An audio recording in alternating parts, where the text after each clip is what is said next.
Hey, it's Brian with Motherboard. I've got one word for you: drones. Now, you've probably heard a little bit about drones in the news lately. These things fly all throughout the Middle East and the Horn of Africa. When they're not spying on suspected terrorists, they're probably killing them with Hellfire missiles.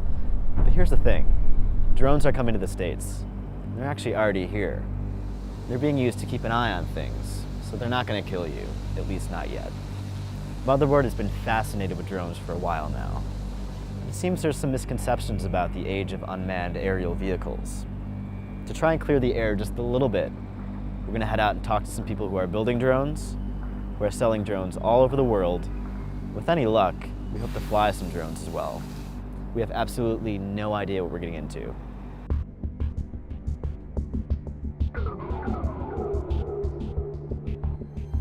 New York City, captured by a Swiss drone hobbyist. As you're probably thinking, yes, this is illegal as all hell. And I'll be the first to say that doing this sort of thing over the site of the worst terrorist attacks on American soil, probably not the best idea. The drone view that you've seen probably looks a bit more like this. Or more accurately, this. The grainy, pixelated bird's eye views that unmanned aerial vehicles, or UAVs, offer have become wildly popular on the internet. Maybe you've heard of the grim footage under its Gnome Day YouTube, drone porn. How did we arrive at the robo-wars? And where are they taking us? To get an idea, we left our Brooklyn offices for Washington, D.C. to meet up with P.W. Singer, one of the world's foremost experts on military robotics. We are wrestling with what it means to live, work, and even fight through a robotics revolution. The technology that we're using with things like the Predator or the PackBot, those are Model T4, those are Wright Brothers equivalents. But even with that first generation, we're seeing impact on questions like, how do we catch up our laws in war, but also how do we start to catch up our laws domestically as we start to see that technology move over the domestic side.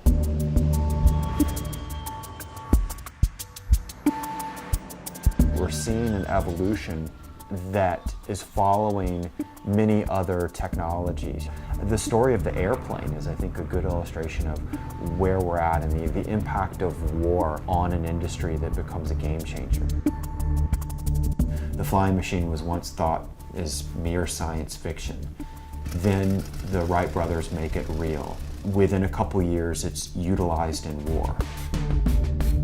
In World War I at the start, they're not armed, they're just used for observation. Then they jury-rig arm them. Then they start to specially design them to be armed. And then by the end of World War I, you see all these other roles being visualized for planes that soon move over to the commercial sector. Passenger, postal delivery, medical evacuation, you name it. Same exact thing is happening with robotics. First science fiction, then becomes real. The Predator was originally unarmed, just used for observation. Then they jury-rig arm it. Then they specially design them to be armed. Now we're seeing all sorts of other roles. One of the latest developments in militarized drones is autonomy. Being able to tell your drone where to go, and then basically setting the thing on cruise control until it gets there, is a game changer. At the same time, drone technology is doing what most any other killer app does as it proliferates. It's becoming smaller. We actually noticed this evolution last year when Vice was in Amman, Jordan, home to SOFEX, the world's largest military weapons expo. When you were a kid, you used to have those little model airplanes, and it'd be like, somebody's dad would be a real nerd and have the model airplane. Now, it's all model airplane style drones that can take pictures or drop bombs.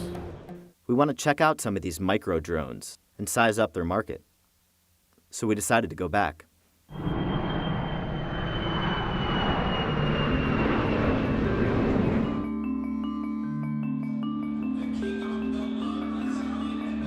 Drones are becoming hot commodities for armed forces around the world. Some 600 companies from well over 50 countries are dabbling with drone tech for both spying and killing.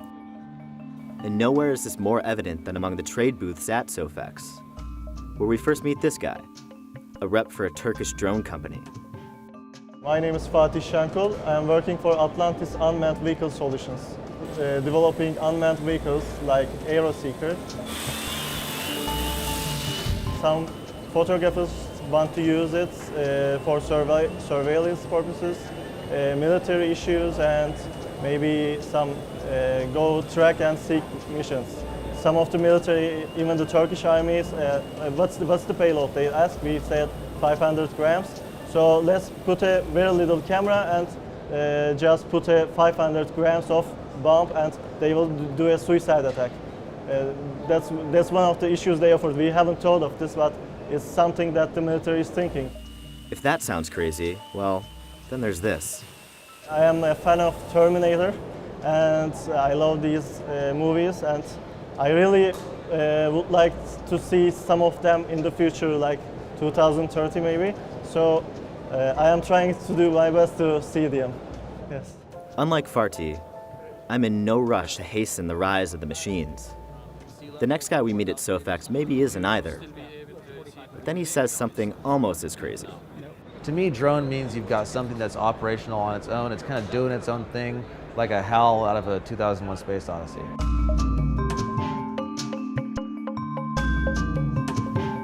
Here's hoping his robot, the Scout, has no intentions of becoming self-aware, like HAL, and refusing to open the pod bay doors. Now, to be clear, the Scout is built by Ariane Labs, a Canadian drone firm. Datron and its reps, like Chris, work with Ariane on the supply side of the chain. Chris Barter is a drone dealer. The Scout is the flagship UAV in Datron's suite of tactical robotics. Take one look at its size, and it's pretty clear that the Scout is nothing more than a surveillance system. It can fly at speeds up to 30 miles per hour. It's fully operational from -22 to 122 degrees Fahrenheit, and it can withstand wind gusts up to 50 miles per hour. It's a compact, capable machine, and has been sought after by the likes of NOAA, the U.S. Coast Guard, and FEMA. Is there anything that that you can give me, something like something like a brochure or something like that? And hopefully we'll be contacting you very, very soon. Sounds like a plan. After Chris closes the deal, he invites us back to Datron's headquarters just outside of San Diego. In addition to drones, he promises there's going to be some pretty decent surfing.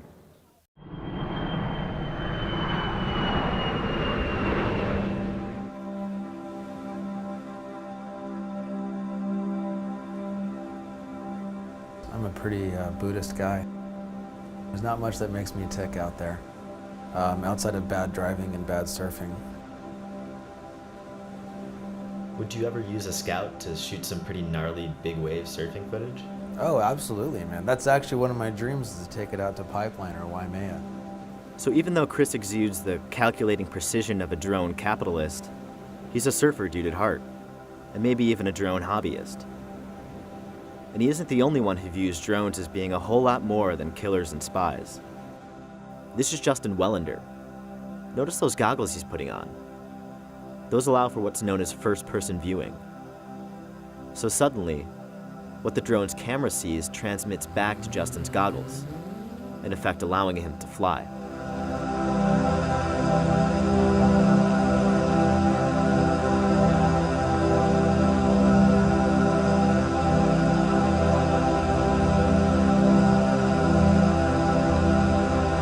But we'll get back to the hobbyist later.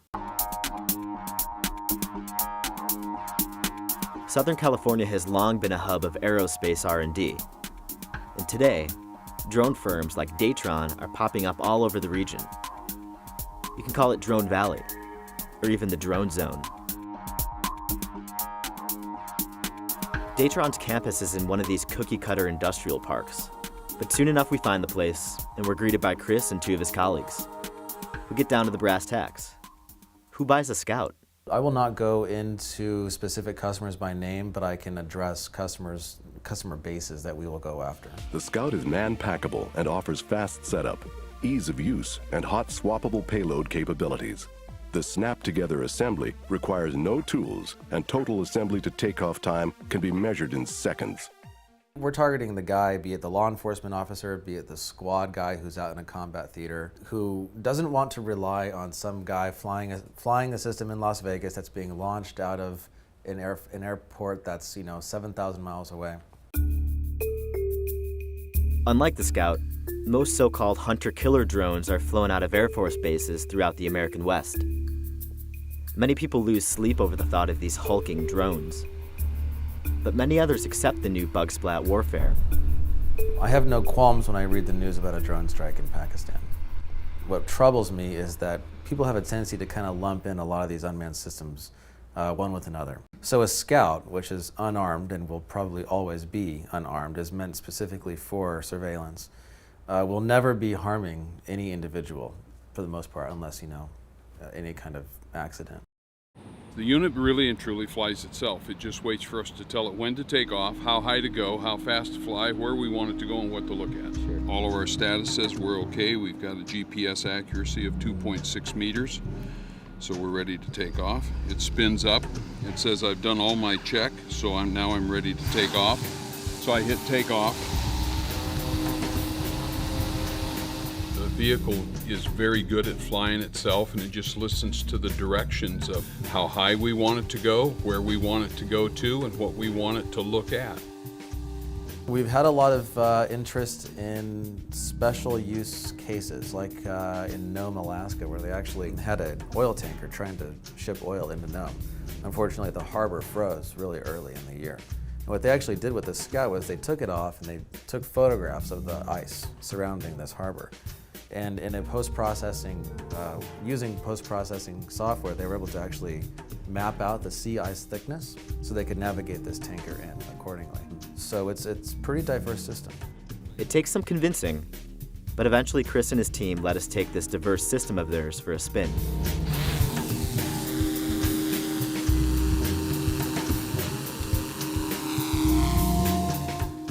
So I'm gazing up at this airborne robot, only to see it looking back down at me. I begin to feel the sting of my own privacy potentially being compromised. And I can't help but wonder if Chris and Datron feel the same. Yes, we do empathize with the security and privacy rights, but we're more so focused on supporting that agency, supporting that firefighter, or supporting that law enforcement officer going into the building who needs to know either what's happening in that building in a tactical type of situation or what's happening on the other side. So really it's in the court of public opinion how that gets fleshed out. Datron doesn't want to talk about privacy, but Chris hopes everyday civilians will come to see something like the Scout as a friend, not Big Brother.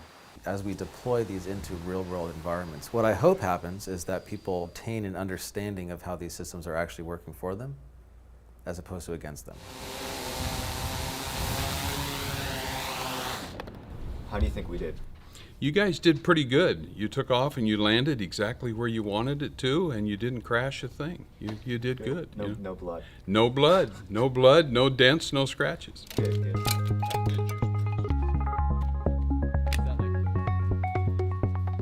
Now that we've gotten a glimpse of the defense and professional side of this equation, we decided to check out some of the folks at the leading edge of hobby drones. A few miles down the road from Datron is 3D Robotics, a company that represents a drastic culture shift in drone tech. Alan and Sam, two engineers with the company, give us a quick run of the lab. This is where we design all the frames, the autopilots, all the circuits. Right. And also where we play around. So this is just where everything starts, and then the manufacturing, shipping, and testing is on the other side.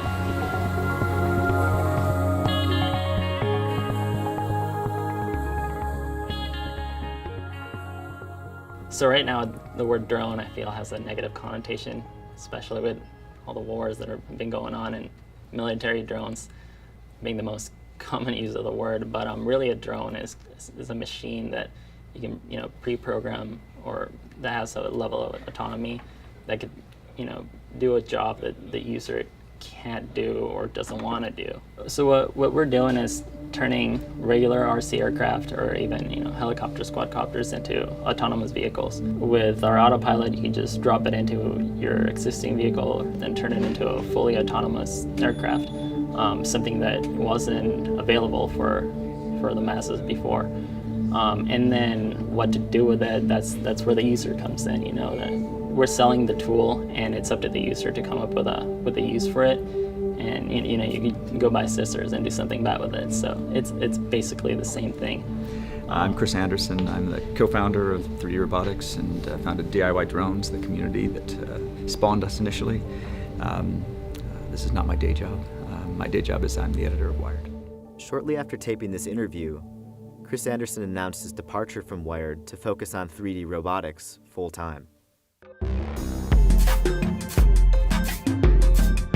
Well, what you're looking at here is what we think of as something like, the Apple, of 1977, coming out of the homebrew computing club, amateurs, hobbyists, not the IBMs of the day. The technology in your cell phone, the sensors and the processors and the wireless, etc. The fact that this has become cheap and available and ubiquitous is the enabling technology of the personal drone movement. And we don't come out of the aerospace industry. We definitely don't come out of the military. We come out of the hobbyist world. And what you're seeing here is just a bottoms-up, open-source, community-based attempt to take a technology that was once a military-industrial one and democratize it, make it available to everybody, and introduce the word personal to drone.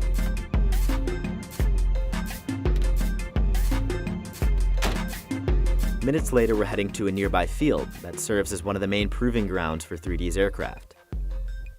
Ellen and Sam bring along 2 drones, a small quadcopter and a more traditional RC glider. We're curious to see how these guys stack up against a pro model, like the Scout. These things are light. The planes are foam. They hit you on the head, they'll just sort of bounce off. They won't hurt you, but they don't have weapons. They are, can't carry anything very heavy. They're, designed basically like radio control, like toy airplanes, but they just have a brain.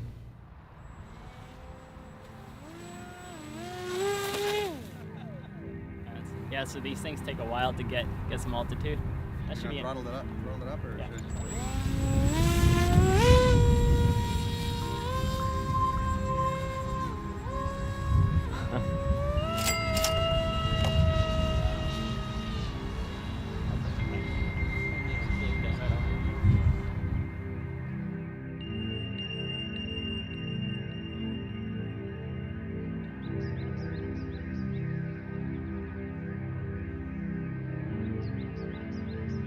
And just like that, our graceful flight is cut short. The guys are spooked by a small private plane passing through our airspace. Which brings us to the Federal Aviation Administration's stance on drones. Since the FAA doesn't really have rules for what we make, we just piggyback onto our RC aircraft. And so we're limited by altitude. We can only fly 400 feet or below. We have to fly within line of sight. Just various rules that are there that maybe we can do away with because our drones are more capable than that.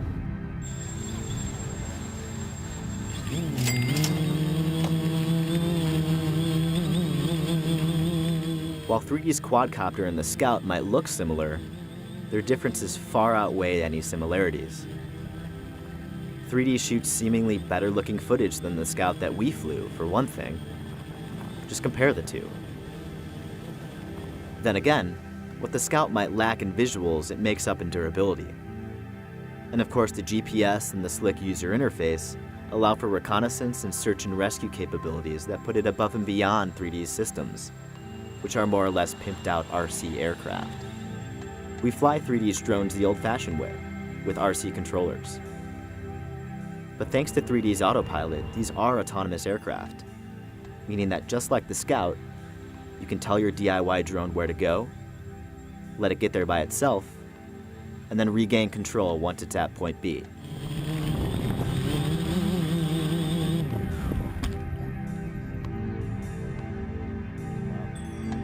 I can see how it would be easy to drop out and kick it in the drone zone forever. But it's time we get back to New York.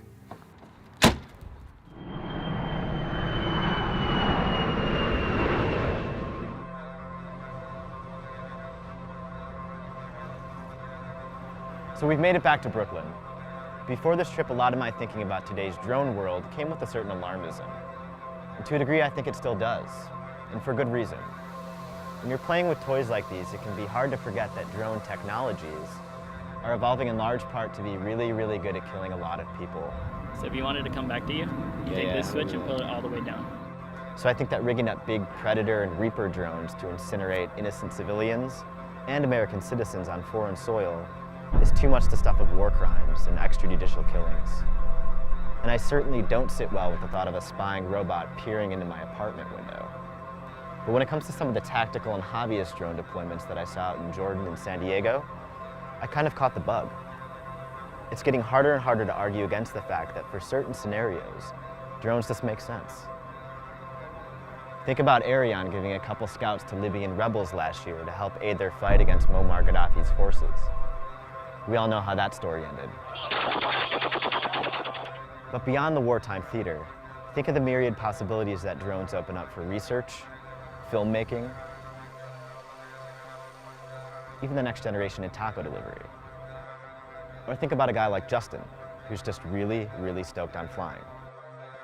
My guess as to what the domestic dronescape is going to look like in the next 5 to 10 years is about as good as yours.